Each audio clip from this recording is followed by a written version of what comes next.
오늘 설교 말씀의 제목은 보이시는 하나님, 보이시는 하나님이라는 설교 제목으로 제가 받은 하나님의 은혜를 여러분들과 나누길 원합니다. 제가 몇 번 말씀드렸듯이 저는 시골에서 자랐습니다. 그래서 저희 집은 축산업을 했고요. 저희 집만 해도 소와 돼지, 닭을 많이 키우는 그런 축산업을 했었습니다. 그래서 저희 친한 친구의 집에서도 자연스럽게 돼지를 키우거나 소를 키우거나 이런 집들이 상당히 많았습니다. 언제 하루는 저의 친한 친구 집에 갔을 때 개를 잡는 모습을 봤어요. 올가미에 개를 매더라고요. 그래서 처음에는 막 발버둥 치는 모습, 그렇죠?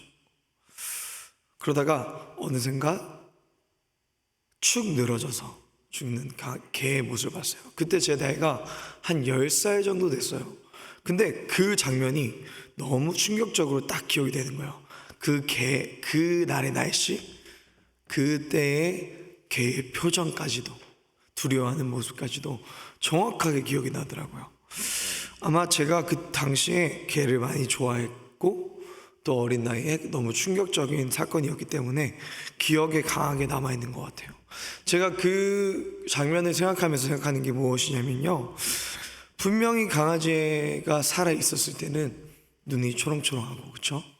건강하고 뛰어다니고 생명력 있는 모습이 있는데 딱 축 늘어져서 죽었을 때 모습을 보니까요, 그 동공이 흐려지고 탁해지고 정말 생명이 없다는 게 확신하게 보여지는 그 모습이 정확하게 보여졌어요. 제가 이 강아지가 죽은 것을 보면서 느낀 것은 생명력이 없고 죽은 것에는 소망이 없구나. 그 어떤 누구도요, 죽은 강아지를 보면서 산책 가자 이렇게 하지 않습니다. 맛있는 밥을 준비하지 않습니다. 왜냐하면 죽은 것이기 때문입니다. 더 이상 사람들의 관심과 기대를 받을 수 없다는 것입니다. 여러분, 우리가 관심과 기대를 가지는 대상은 죽은 대상이 아니라 생명이 있는 대상입니다. 그렇다면요, 우리가 살아계시고 역사하시는 하나님을 기대하지 않으며 의지하지 않는 것은 하나님께서 내 삶에 정말 일하시는지를 믿지 못하는 우리의 불신앙의 모습일 수 있다는 것입니다. 여러분, 하나님은 살아계신 하나님이십니다. 믿으십니까? 오늘도 이 자리에서 말씀하시고 역사하시는 하나님이십니다. 그 하나님이 출애굽기 오늘 말씀을 통해서 우리에게 말씀하시는 것은 내가 너희의 여호와이시며 너희는 그것을 보게 될 것이다 라는 것입니다. 오늘 말씀을 통해서 하나님이 어떤 하나님이신지를 다시 한번 더 우리가 눈으로 보고 또 믿고 우리가 어떤 고백과 어떤 삶으로 주님 앞에 나아가야 되는지 깨닫는 시간 되기 원합니다. 오늘의 말씀은 우리가 너무나 잘 아는 말씀입니다. 모세를 보내시어 재앙을 통해 하나님을 나타내시고 이를 동시에 애굽과 이스라엘 백성들에게 보이시는 하나님을 우리는 볼 수 있습니다. 1절 말씀에 보면 하나님께서 모세를 다시 바로에게 보내시며 바로와 그의 신하들의 완강함의 목적에 대해서 말씀하고 계십니다.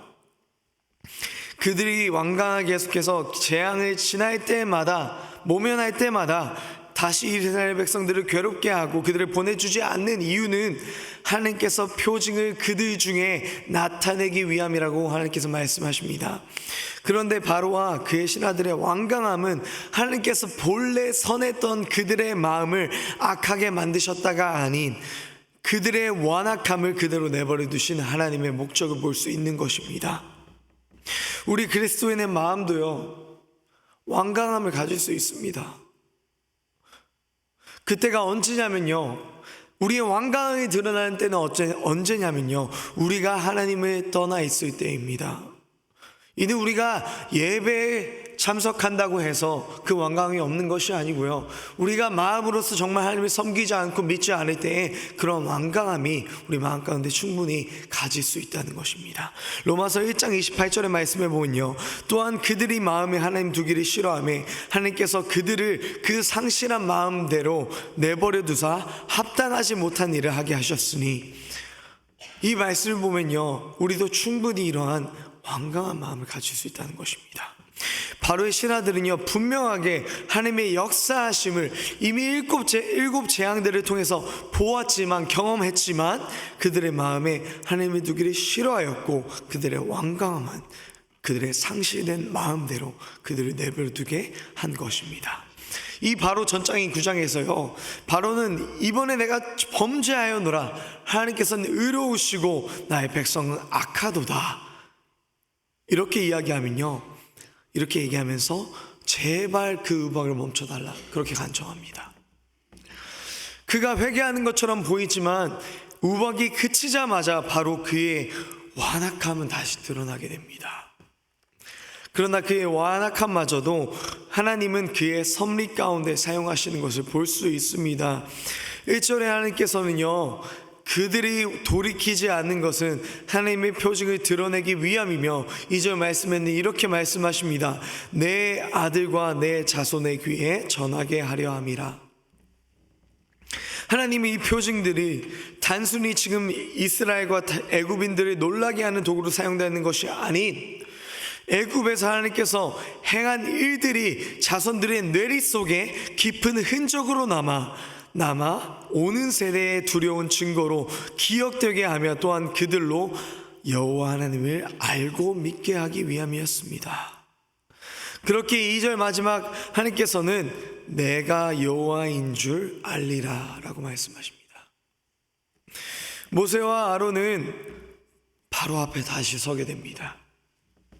그들은 이미 수없이도 많은 하나님의 이적을 받고 경험했기 때문에 그들이 처음에 바로 앞에 설 때는 두려운 모습이었으나, 내가 바로에 섰을 때 아직도 확신할 수 없는 모습이었으나, 이제는 그들이 3절에 이렇게 말합니다. 모세와 아론이 바로에게 들어와서 그에게 이르되, 히브리 사람 하나님 여호와께서 말씀하시기를 내가 어느 때까지 내 앞에서 겸비하지 아니하겠느냐, 내 백성을 보내라, 그들이 나를 섬길 것이다, 이렇게 당당하게 고백합니다. 우리 하나님께서 바로 너한테 말하니까 너는 겸비하여야 한다. 저는 이 겸비하다의 단어에 대해서 그렇게 깊이 알지 못했습니다. 이 겸비하다라는 단어는 엎드리다, 그렇죠? 무릎 꿇다 라는 의미를 가지고 있었습니다. 그들은 하나님의 말씀을 당당히 전하며 바로에게 하나님 앞에 겸비하라 선포하고 있는 것입니다. 하나님께서 처음 모세에게 나타나시며 그에게 바로 앞에 가라고 했을 때 그가 두려워하는 모습, 확신하지 못하는 모습, 바로가 나를 죽이면 어떡하나 하는 모습, 그 모습과 얼마나 다른 모습이 오늘 본문 가운데서 드러나게 됐습니까? 그는 이제 하나님을 봤을 뿐만 아니라 그 여호와 하나님이 그의 삶과 분명히 함께하고 계신다는 것을 알고 있었기에 더 이상 두려움 가운데 거하지 않았습니다. 그렇기 때문에 힘있고 권력 있는 이스라엘 백성을 노예로 부리는 강대국의 왕인 바로 앞에서도 하나님의 이름과 능력을 선포할 수 있었던 것입니다. 성도님들, 오늘날 우리는 무엇을 두려워하십니까? 내가 하는 일이 잘 되지 않을까 봐 두려우십니까? 내 자녀가 성공하지 않을까 봐 두려우십니까? 아니면 그 자녀가 나와 같은 교회에 참석하지 않아서, 혹은 신앙생활을 제대로 하지 않아서 그래서 두려우십니까? 혹은 내 섬김과 내 믿음이, 내 성품이 교회에서 나는 직분자인데 인정받지 못할까 봐 두려우십니까? 우리가 정말 두려워해야 될 것은 여호와 하나님이십니다. 우리가 정말 두려워해야 될 것은 내가 하나님을 예배하는데 겸비하지 않은 나의 모습입니다. 하나님께서 저와 여러분의 삶 가운데서 얼마나 많은 기적을 보여주셨습니까? 더 이상 얼마나 하나님께서 보여주셔야 할 기적들이 남아있어야 합니까? 저의 삶 가운데서도요, 하나님께서 수도 없는 기적을 보여주셨습니다. 수도 없는 말씀을 저에게 말씀하셨습니다. 그래서 이제까지 이만큼 살 수 있었습니다. 그런데 우리의 마음은요, 때때로 하나님 앞에서 참으로 완악합니다. 바로의 모습을 보는데 제 모습이 보이더라고요.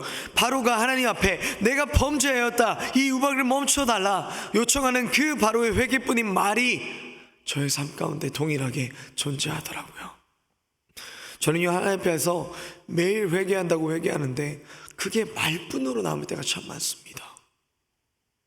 저는 참 완악한 사람이구나 하면서 깨달을 때가 참 많은 게, 저는요, 많은 부분 가운데서요, 세상을 두려워하는 약한 사람입니다. 저는 하나님께서 내 삶을 인도하심을 거부할 때가 많은 그런 연약한 사람입니다. 그런데요, 하나님께서 저의 마음을 돌이키라는 마음을 계속해서 주시고요, 조금이나마 사람답게 살 수 있게 하시는 것이 하나님의 은혜인 것을 고백합니다. 여러분, 우리는요, 마음 가운데 참 죄악이 가득합니다. 남을 사랑하기보다 이기적인 마음이 더 많은 우리의 모습이 있습니다. 교회에서 아마 많은 교인분들이, 직분자들이 더 잘 섬기고 더 잘 좋은 성품을 보일 수 있을 것입니다. 왜냐하면 교회 가운데 거하니까. 하지만요, 우리가 세상에 나아가서 그만큼 좋은 성품, 그만큼 좋은 섬김 그렇게 나타나지 않아요. 내 성격이 나오고 절제하지 않는 모습이요, 내 삶 가운데 드러납니다. 그러한 우리의 모습을 보면서요, 우리가 해야 되는 것, 하나님께 겸비하는 것입니다. 바로에게만 하나님께서 겸비를 요구하시지 않습니다. 하나님은 그의 백성에게 겸비함을 요구하고 계십니다. 가장 큰 권력과 능력을 가진 바로에게도 하나님 앞에, 능력 앞에 겸비하라고 하나님 말씀하시는데, 우리가 무엇이 당한데 하나님 앞에서 겸비하지 않을 수 있습니까? 우리는 당연히 하나님께 겸비해야 되는 거 아닙니까? 그래서 우리는요, 하나님 앞에서 항복할 수 있어야 됩니다. 하나님, 나 항복합니다. 나의 삶의 문제 내 손으로 해결할 수 있는 건 아무것도 없습니다. 하나님 붙잡아 주세요. 하나님 붙들어 주세요. 그렇게 하면서 하나님을 매달리는 삶을 우리는 살아야 됩니다. 내 삶에서 이루어지는 모든 인생의 여정 가운데서 하나님이 하셔야 됩니다. 도와주셔야 됩니다. 붙들어 주셔야 됩니다. 그렇게 하지 않으면요, 내 삶 가운데서 드러나는 것은 나의 완악함밖에 남지 않습니다. 내가 할 수 있습니다 라는 고백밖에 하나님 앞에 남지 않습니다. 바로의 회개처럼 잠시 위기를 외면하기 위해서 회개하고 다시 죄악으로, 세상으로 내 삶을 내던지는 그러한 모습에서 우리의 삶을 돌이킬 수 있기를 간절히 소망합니다. 바로의 완악함이 우리의 삶에서 멀지 않다는 것을 성도님들 기억하시기를 바랍니다. 하나님은 3절 말씀에 히브리 사람의 하나님, 연약한 자들, 배고픈 자들, 그러나 그들과 함께 하시는 하나님은 절대 약하시지도 않은 하나님, 가난하시지도 배고프지시도 않은 하나님인 것을 우리는 애국 민족과 이스라엘의 삶 가운데서 우리는 볼 수 있습니다. 여러분, 우리 하나님께서 우리의 삶과 오늘도 함께하고 계십니다. 오늘 본문 말씀에서는 8번째 제약인 메뚜기 떼가 등장합니다. 메뚜기 떼는 본래 초식 동물로서, 그죠? 초식 곤충으로서 대량으로 다니며 대량으로 생식하고 바람을 따라 다니는 그런 곤충들입니다. 저는 어렸을 때 이 메뚜기를 참 많이 먹었습니다. 저만 그런 경험이 있으신가요? 제가 어렸을 때는 불을 피워서 메뚜기를 강아지 풀 이렇게 긴 거에다가 머리 이렇게 꽂아가지고 줄줄이 딱 해서 그 불에다 딱 구워서 먹었던 기억이 참 많습니다. 제가 참 지금은 곤충을 좀 두려워하는 마음이 있지만 그때는 그게 맛있게 먹었습니다. 고소하게. 근데 그 메뚜기가 한두 마리 있을 때는 두렵지 않은데 메뚜기 떼가 많을 때는 얼마나 징그러울까, 무서울까 생각이 들거든요. 메뚜기 떼가 얼마나 크게 싸면 잘 짐작이 안 가시죠? 저도 참 짐작이 안 가거든요. 근데 역사상 기록된 가장 큰 무리에 메뚜기 떼가 얼마나 큰 줄 아십니까? 우리 인구가 한 70억이 되죠. 거의 되진 않지만 70억 정도 되죠. 가장 큰 무리의 메뚜기 떼가 2조 5천억 마리였다고 합니다. 2조 5천억 마리. 상상이 가시나요? 2조 5천억 마리의 메뚜기. 그렇죠? 어떻습니까? 그런 무리가 날아온다면요, 그 때가 지나간 뒤에 남는 거는 아무것도 없을 것입니다. 이 정도의 메뚜기 떼가 애굽을 덮쳤을 건 아십니까? 5절 말씀을 보면요, 메뚜기가 온 지면을 덮어서 사람이 땅을 볼 수 없을 것이라고 말합니다. 땅도 보지 못할 만큼 수많은 메뚜기 떼가 애굽을 덮치는 모습을 하나님께서 말씀하고 계십니다. 그런데 이 메뚜기가 우박이 지나고 남은 그 얼마 남지 않은 그 경작물들을 다 먹어치우기 시작합니다. 애굽 사람의 기대는 이런 것이었습니다. 그래, 우박이 지났구나. 이제 농작물이 좀 남아있는 것들이 새싹을 피고 하면 우리도 좀 먹고 살 수 있겠다. 그렇지 않습니까? 그런 교만함, 내 힘으로 다시 살 수 있겠다 하는 희망이 그들의 마음 가운데 있었을 것입니다. 근데 하나님은 그렇게 두시지 않습니다. 정말 겸비하지 않고 회개하지 않는 그 애굽 사람들에게 하나님은 메뚜기를 보내셔서 그들의 희망을, 소망을 앗아가십니다. 회개하지 않으면, 내 백성을 보내지 않으면 너희들의 삶 가운데는 소망이 없을 거야. 하나님 보여주고 계십니다. 얼마나 기가 막힙니까? 그 메뚜기가 밖의 것들만 먹어치는 것이 아니라 집안까지도 점령할 것을 하나님 말씀하십니다. 그 대가는 참 처절했습니다. 그들의 불순종의 대가는 하나님께서 말씀하셨듯이 온 메뚜기 떼가 온 애굽 전체에 이르렀고 모든 것을 먹어치우기 시작했으며 애굽 온 땅의 나무나 밭의 채소나 푸른 것들은 아무것도 남지 않았다라고 쓰여 있습니다. 16절 말씀에 바로가 이 상황을 어떻게 대처합니까?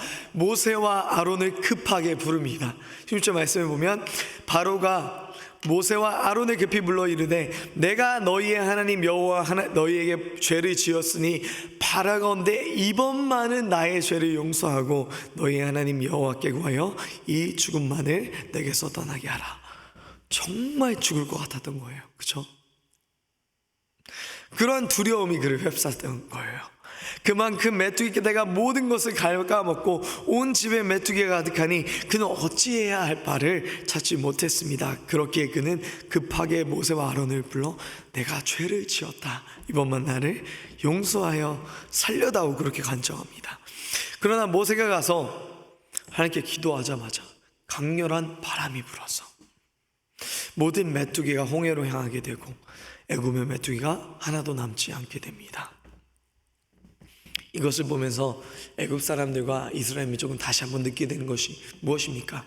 자연적으로 온 것이 아니라 하나님께서 분명히 역사하셨고 이 메뚜기를 보내셨고 다시 메뚜기를 보낼 수 있는 능력의 하나님이시구나를 다시 한번 더 보여주시는 것입니다. 오늘 말씀을 들으면서요, 저는 참 두려웠습니다. 내 안에도요, 겸비하지 못한 마음이 있어요. 그게 분명히 있어요.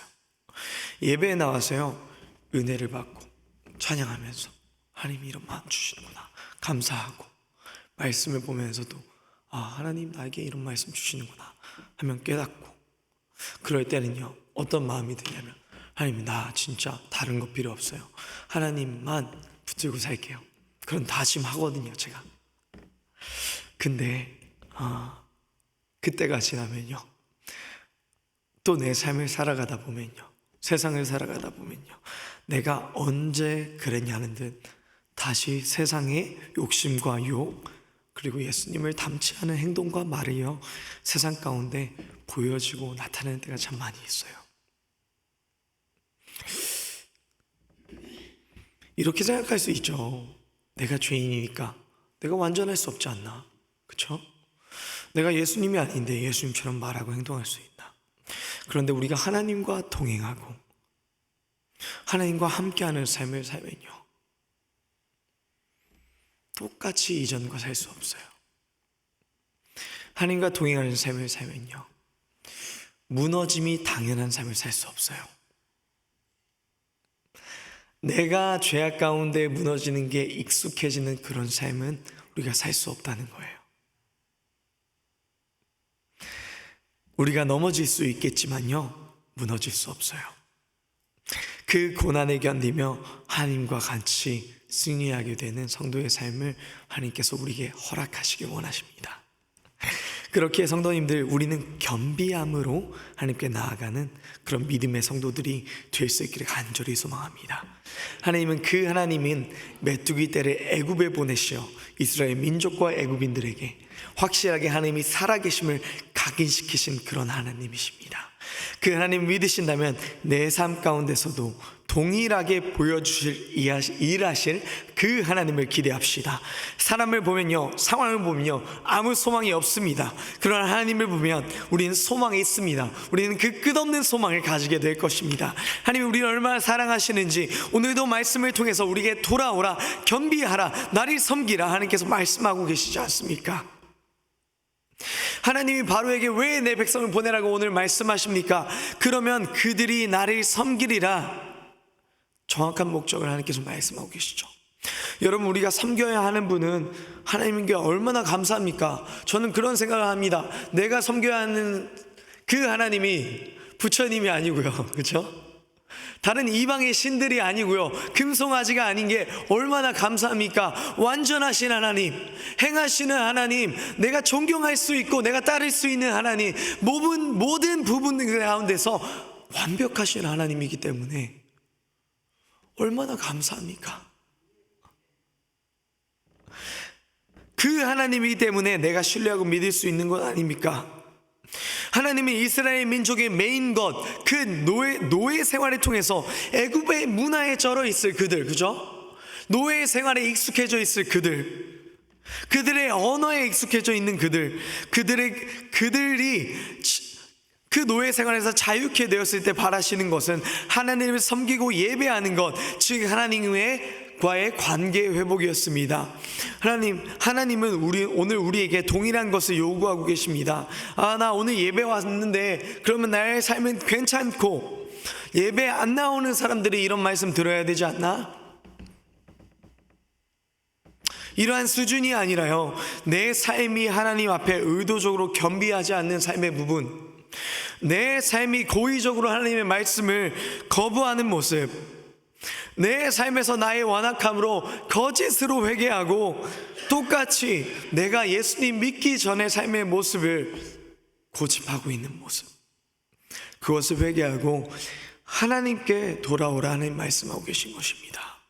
사랑하는 성도님들, 이것은 저의 부족함과 죄를 하나님께서 회개하라는 하나님의 경고였습니다.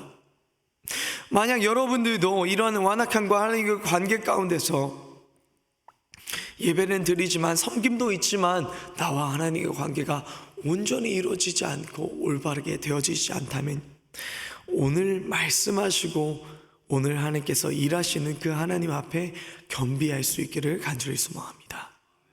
그리하여서 하나님과의 깊은 사랑 가운데 거하시며 오늘도 여호와 하나님이 고백하며 붙잡는 저와 여러분 될 수 있기를 예수 이름으로 축원합니다. 기도하겠습니다.